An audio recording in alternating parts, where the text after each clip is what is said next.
Coming up on Live at 6, the New Hampshire primaries are underway. Citrus TV is at some of the watch parties as we head into the first primary of the 2020 election season.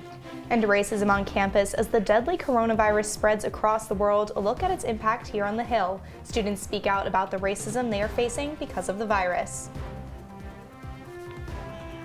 Double down on our partnerships we have made and continue to be a shining example of how local government is supposed to operate. Plus, updates from last night's State of the County. Find out the highlights from the address and what projects the county is working on. All that and more coming up. News Live at 6 starts right now. This is Citrus TV News Live at 6, your campus news leader. Syracuse University students, faculty, and staff received an email this afternoon from Chief Diversity and Inclusion Officer Keith Alford detailing 2 bias incidents on SU and ESF campuses. Good evening, I'm Nicole Weaving. And I'm Katie Lane. 2 African-American students reported they were verbally attacked with racial slurs Saturday morning on SU's campus. And on Saturday night, SUNY ESF reported the discovery of racist graffiti in Centennial Hall. The person responsible for the vandalism has since been apprehended. With the cold weather comes flu season, and this winter has been no different. Our Liam Crowley is live outside the Barnes Center to tell us how campus is helping students fight against the flu. Liam?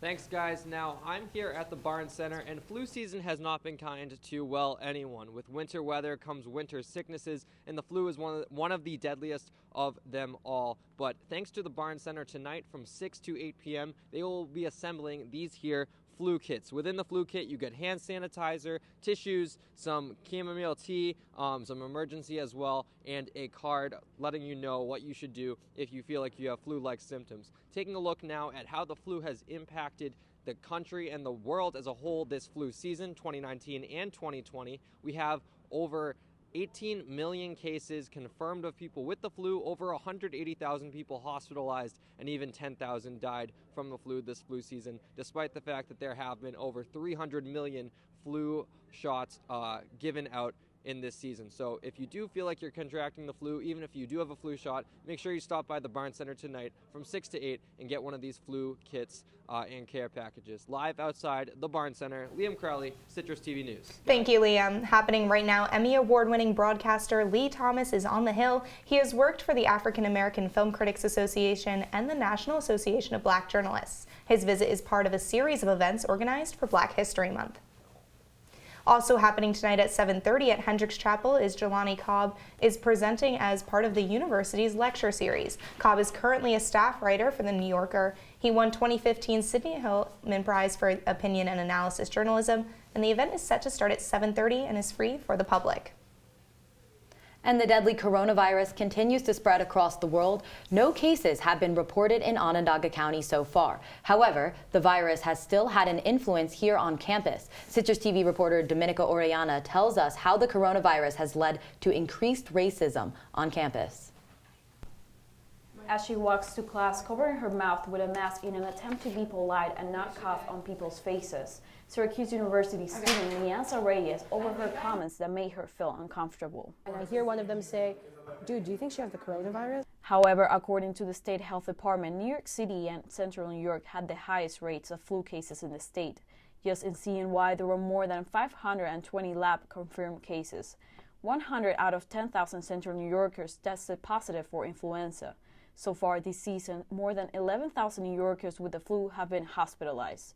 Yet fear of coronavirus seemed to fuel racist sentiment targeting Asians. So it was just very hurtful to me to have to hear that, because I'm not even Chinese, I'm from the Philippines. Chinese Culture Center active member Daniel Feng explains why masks are so common in China. So when you're in China, you do see a lot more people wearing masks around just day to day, because that's kind of what they've become accustomed to. One is to protect themselves, but the other is to protect others. Some SU students are doing what they can to help. One of them is the president of Asian Students in America, Yanan Wang. We are hosting a Valentine's Day cake pop fundraiser, and most of the proceeds will go towards Wuhan to combat against the coronavirus.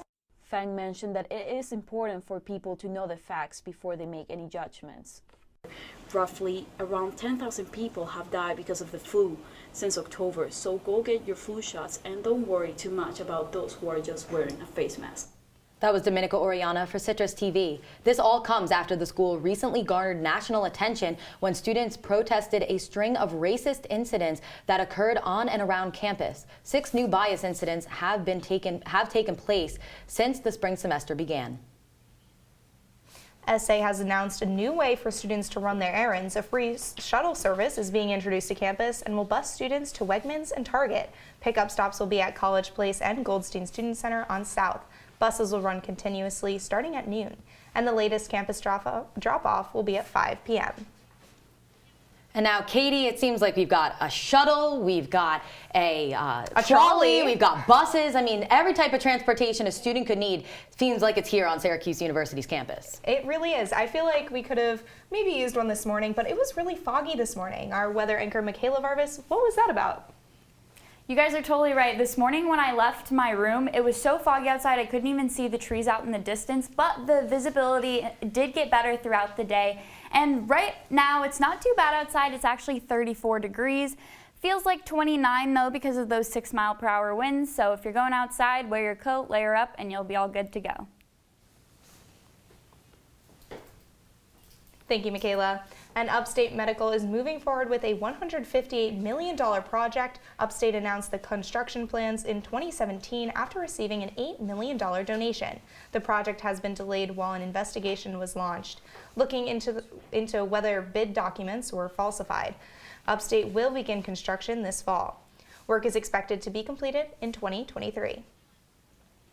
Trusted traveler turmoil. A new report by BuzzFeed shows that the Department of Homeland Security wanted to punish New York for cutting off their access to driver records and allowing illegal immigrants to obtain a driver's license. The memo came out just weeks before DHS Secretary Chad Wolf informed the New York Department of Motor Vehicles that tens of thousands of New Yorkers would no longer have some trusted traveler programs like Global Entry. Governor Cuomo now saying we will not allow New York to be used as President Trump's punching bag. We will fight against this illegal and retaliatory policy with every tool available until it is overturned. Let's work together, double down on our partnerships we have made, and continue to be a shining example of how local government is supposed to operate. That was last night's State of the County address. County Executive Ryan McMahon said that when the 2019 books are closed, there should be a $3 million surplus in the budget. Some of the other highlights: Onondaga County will be spending $150,000 on computers and mobile hotspots for libraries to help close the digital divide. The county executive also said that the new clay distribution center is moving ahead, but gave no hint as to which company will be occupying it. There will also be a development plan for a large multi-sport complex in the county, and one major project also took another step forward. The county acquired the last 40 acres of lakefront land it needed to complete the Loop the Lake project. Election races are heating up across the country and in the county, heading into Saturday's Democratic primary in Onondaga County. Francis Knoll and Dana Balter are in a tight race for the nomination. Knoll, the Iraq war veteran from Syracuse, won the nomination in Cayuga County. Meanwhile, Balter, a former SU professor, won in Oswego County. The two are looking for a chance to run against Republican John Katko in November for New York's 24th congressional district. And coming up on the other side of the break, voting is underway in the first primary of the 2020 election season. Citrus TV reporters Gabrielle Caracciolo and Conor Wight are at some of the watch parties right now. We'll hear more from them in a bit. Plus, as voting is underway, how accessible is it? We take a look at how people with disabilities can make sure their voice is heard at the polls. Stay with us.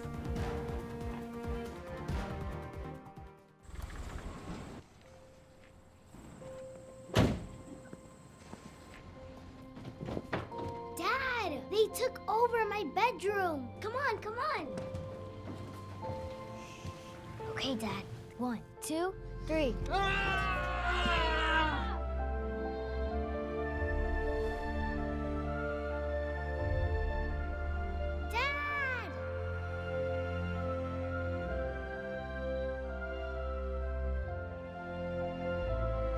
You saved me. Dad? You okay? I'm fine, dear.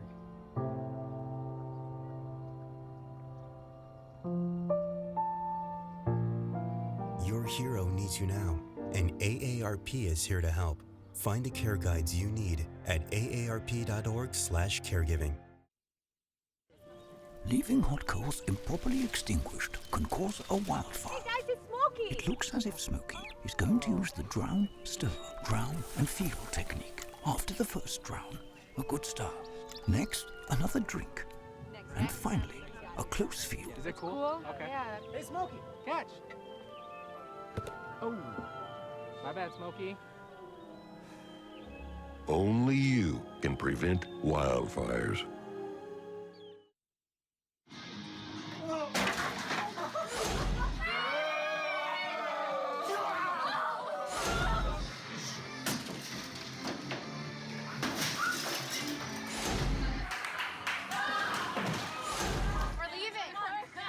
Most party fouls are pretty dumb. But if you decide to drink and drive underage, you could lose your license and your freedom. Underage drinking and driving. The ultimate party foul. If you see news happening on campus, in Syracuse, or across the nation, call the CitrusTV newsroom, 315-443-1177, or tweet at CitrusTV News, your campus news leader. The New Hampshire primaries are tonight, and we'll be hearing from Gabrielle Caracciolo and Conor Wight, who are at some of the watch parties, in a bit. But first, let's break down some of what has happened so far. According to the new Monmouth University national poll, Bernie Sanders has taken the lead over Joe Biden with a 26% of Democrat support. Biden announcing this morning he will not stay for his election party in New Hampshire. Rather, he will be leaving for South Carolina. So far, 1% of the New Hampshire precincts have reported results. Amy Klobuchar is in the lead with 29.6% of the vote. This primary election comes after the chaotic Iowa caucuses, where Pete Buttigieg won 26.2% of the vote, followed closely behind by Bernie Sanders. Several of our CitrusTV reporters have been in New Hampshire this past week covering the events leading up to tonight's primary. We now go to Pete Buttigieg's watch party at Nashua Community College, where our CitrusTV reporter Gabrielle Caracciolo is live. Gabrielle, how's the past week of covering events been? It's been a busy week here in New Hampshire as candidates are traveling all across the state trying to talk to as many potential voters as possible ahead of today's first in the nation primary. CitrusTV has bringing you coverage of that all week. We've shown you candidates who didn't qualify for Friday night's debate, a unique libertarian candidate who already won his party's non-binding primary, and people who have traveled from out of state just to come here and see the presidential hopefuls. Now today, as people are still casting their ballots, I'm going to take you behind the scenes of how a new tablet system is helping people with disabilities to cast their ballots. Kamala Harris, Los Angeles, California. As voters prepare to head to the polls, Nancy Druk is working to make sure voting is easy and accessible for people with disabilities. The tablet system, One for All, makes it possible for someone who is visually impaired to vote by listening. So often people with disabilities have some other system to use, and they created this system with the idea that everybody can use it. What would happen is the poll worker would initiate it. So as the voter, you wouldn't use it until it starts talking. In the polling booth, a voter would wear headphones for privacy, but for the purpose of this demonstration, we used a speaker. The right arrow key and the left arrow key are the only keys that you would use in addition to the enter button. Elizabeth Warren, Robbie Wells, Marianne Williamson. You press the arrows to listen to each candidate's name and enter to select your vote. It's relatively easy to get on the ballot in New Hampshire, so there may be a few names you don't recognize. There's even a space at the end for write-ins. For the first time, every polling place will be able to print the ballot on the regular ballot that we all use. Compared to the previous elections, the ballot was just printed on copy paper. This system, other than being plugged in, there is nothing connected to it whatsoever. It's not connected to the internet. It's not connected. So it's a very secure system. It literally is just plugged in. Not to worry, the machine we used for demonstration will not be heading out to a polling place. Those machines are kept under lock and key by the state. Reporting in New Hampshire, I'm Gabrielle Caracciolo. Now, that system is unique to New Hampshire. Each state has a slightly different system, so if you are voting back in Syracuse, you may have a little bit of a different experience from what we just showed you. And Gabrielle, you're at Pete Buttigieg's party right now. What's the atmosphere like there? Well, the doors are expected to open for the general public at 7 p.m., so in about 45 minutes. Right now, we just have press and some campaign staffers inside, but as you can see behind me, this stage is set. Mayor Pete Buttigieg is expected to speak here at some point tonight, and the results tonight are going to have an increased importance after the confusion from the results of the Iowa caucus. So we will have what Mayor Pete says and those results for you at CitrusTV News on Twitter. Reporting in Nashua, New Hampshire, I'm Gabrielle Caracciolo. Thank you, Gabrielle. Next, we go inside a watch party for Amy Klobuchar in Concord, New Hampshire. Klobuchar trailed behind 4 other candidates in the Iowa caucus, coming in with 1 delegate. We now go to the Grappone Conference Center in Concord, New Hampshire, where our Conor Wight reports. Conor, what's it looking like out there? Right, guys, I'm here at the election night watch party for Senator Amy Klobuchar. The campaign had it all to do after an apparent 5th-place finish in Iowa. But Klobuchar said that she defied expectations there, and they expected to do the same in New Hampshire. They've kept up a constant theme this week of momentum, and it all seemed to come to a head on Friday night during ABC News' Democratic debate. There, a lot of analysts said that she won that debate, and we have some numbers to back that up. In the 24 hours after the debate ended, the campaign raised over $2 million, and just this weekend she had an event in Nashua, New Hampshire, with over 1,000 people in attendance, Klobuchar's largest event in New Hampshire. Now, recent polls show that she's launched into 3rd place ahead of former Vice President Joe Biden and Senator Elizabeth Warren. Now, of course, we know historically these polls aren't always accurate. We'll have to see what actual results come to fruition tonight. In Concord, New Hampshire, I'm Conor Wight. Thanks, Connor. Coming up after a snowy weekend, a look at your weather and what we can expect throughout the week. Plus, the World Health Organization gives the deadly coronavirus a new name. Find out what it is and the most recent number of those infected and killed when we return.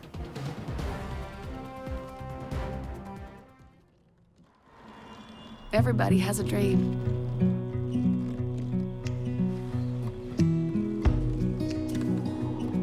Mine was to see the ocean. And with a little help, I made it.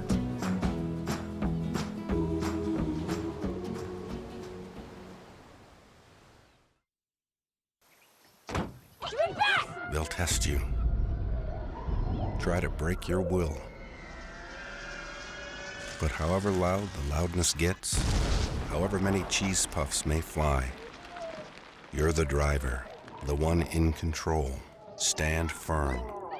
Just wait. And move only when you hear the click that says they're buckled in for the drive. Never give up till they buckle up. They call me Max, but I prefer tripod. I was your above-average four-legged homie, and then wham-bam minivan. Some people pity me. Now that's lame. I still run, fetch, and swim. And the ladies love me. I'm the ultimate wingman. Just don't ask me to high-five.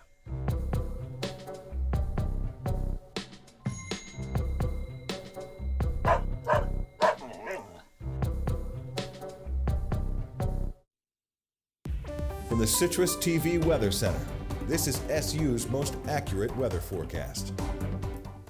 So here we're looking at what Wednesday's going to look like. At 9 a.m. we're going to have 28 degrees, then rising up a little bit at noon with 32 degrees, then even more rising up at 6 p.m. with 35 degrees. And we can expect some snow showers in the morning and the night with some wind. And taking a look at our 5-day forecast, we start the week out with some scattered snow showers and 36 and 37 degree highs.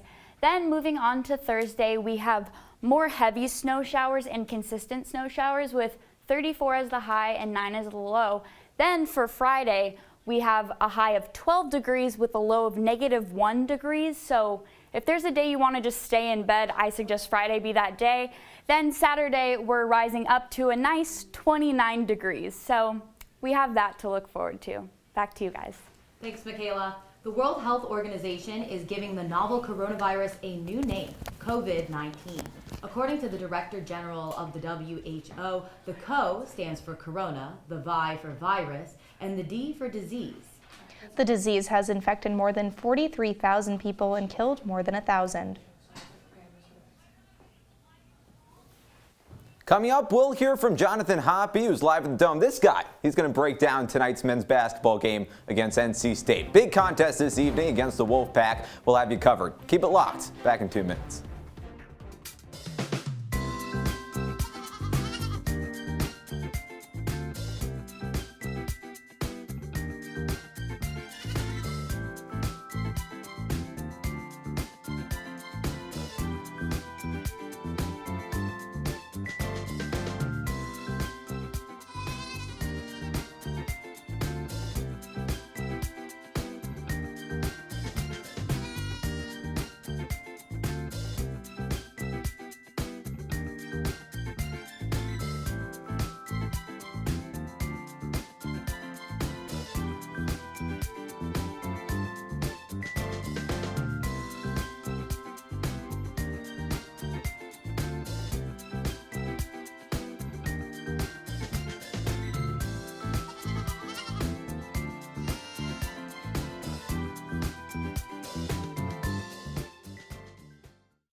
Did you hear about the pony with a sore throat? He was a little horse. Can I tell you a cat joke? Just kidding. Why couldn't the Why was the basketball court all wet? Why? Because the players kept dribbling all over it. Where did cats go on vacation?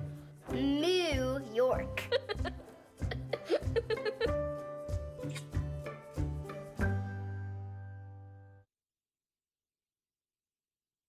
I see you mobbing over her. Let's go. Let's mob. Let's crawl. Let's crawl. Let's crawl. Hey, yo, we mobbing. Come on, girl. Let's crawl. Hey, yo, let's crawl. Hey, yo, let's crawl. Hey, let's crawl. Hey, yo, let's crawl. And now, your Citrus TV Sports Report. Big game tonight for the Syracuse men's basketball team. I guess every contest is big at this juncture of the season, but this is where the schedule starts to enter the danger zone. Welcome back. I'm Jonah Karp. Tonight, the Orange are home against NC State, hovering 2 games above 500 in conference play. A loss tonight drops SU to 7-6 in ACC play ahead of back-to-back tough road games against Florida State and Louisville. Let's bring in our reporter at the Dome, Jonathan Hoppe, covering tonight's matchup. Hop, these next 3 games, they're absolutely massive for the Orange. I mean, this stretch could determine which direction the season ends up swinging. Jonah, it probably will, and it all starts tonight with NC State.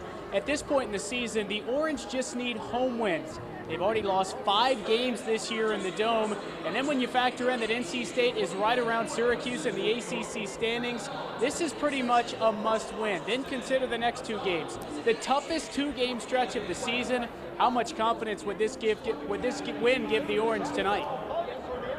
Yeah, a win tonight would give the Orange tremendous confidence. So what's the key for Syracuse to pull out a victory over the Wolfpack tonight, Hop? Well, it's all about stopping the big man, and I know we sound like a broken record at this point, but DJ Funderburk is a stud for NC State. He's their main guy. He averages just around a double-double, and we know how much Brahma Sidibe and Marek Dolezaj have struggled stopping bigs this season. That's a key. All the foul trouble that Syracuse has gotten in this year, that could happen tonight, and if it does, the Orange could very well lose this game. For Syracuse, they've got to get Elijah Hughes going. The biggest thing that this team has been missing is efficient shooting from Elijah Hughes. He's scoring at a high clip. He's got 20 points in the past 3 games, but they need him to be more efficient. And it also feels like he could be due for a strong outing right out of the gates to take over and propel the Orange to a fast start. Jonathan Hoppy, thanks so much. For live updates throughout the game, head to Twitter. Go hit the follow button at JHop23. Catch Orange Press Pass after the game for a full post-game recap. Switching gears over to men's lacrosse, Chase Scanlon has earned Conference Player of the Week honors. Scanlon came over from Loyola, notched 7 goals in last week's blowout win over Colgate. No player in the 101 years of Syracuse men's lacrosse has ever tallied that many goals in his season debut. Scanlon is one of 17 players in program history to have scored 7 or more goals in a game. That'll do it for sports. When we come back, the story of one New Hampshire resident asking the tough questions before the primary. Well, Thomas, you've got pre-diabetes. But with more exercise and a change in diet, it can be reversed. I've tried exercising. It just makes me hungry for bacon. I love bacon, too. And who really likes to exercise? Not me. Me neither. Nobody. So we're good? What? Oh, you still have pre-diabetes. Big time.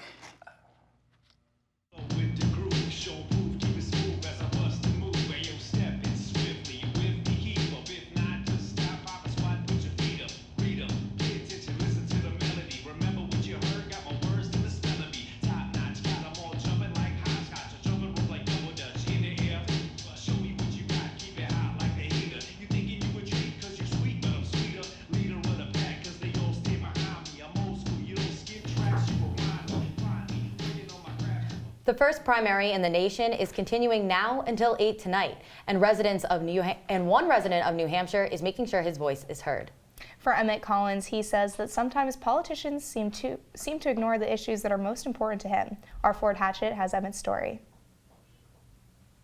Hundreds of issues and policies have been debated and discussed in the weeks leading up to New Hampshire's first in the nation primary. But for one Canterbury man, there's one issue that's been noticeably absent. Meet 29-year-old Emmett Collins. He works at Concord's public access TV station. So this is the camera I use. This is camera 3.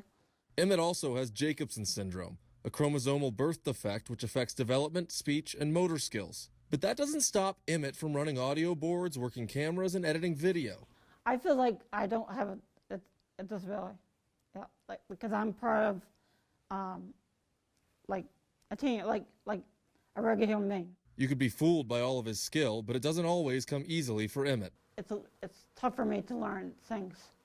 Yeah. But that doesn't stop Emmett from taking on new challenges, like he will this April alongside his father, Brian. So Emmett is running in the Boston Marathon. He got in for the first time as a para-athlete. On this morning, the duo took breaks from their training runs in hopes of speaking to presidential candidates leaving a forum. You consider a cabinet position for people with disabilities. They want to know each candidate's stance on disability issues, although most candidates seem to ignore the pair. There really has never been a comprehensive national plan and policy around how to assist with families throughout the lifespan of their children. And as Emmett keeps on running, he wants the candidates and everyone else to get to know him better. I'm very friendly. Even though I have a disability, I'm fun to be around. From Concord, New Hampshire, I'm Ford Hatchett, Citrus TV News. And an update from the New Hampshire primaries. AP is reporting that Amy Klobuchar is still in the lead. And back to Emmett Collins' story, what a heartwarming, positive attitude that he has. It really is. That's all the time we have for you tonight. Make sure to check us out online at CitrusTV.com and follow us on Instagram. I'm Katie Lane. And I'm Nicole Weaving. Have a great evening, Syracuse.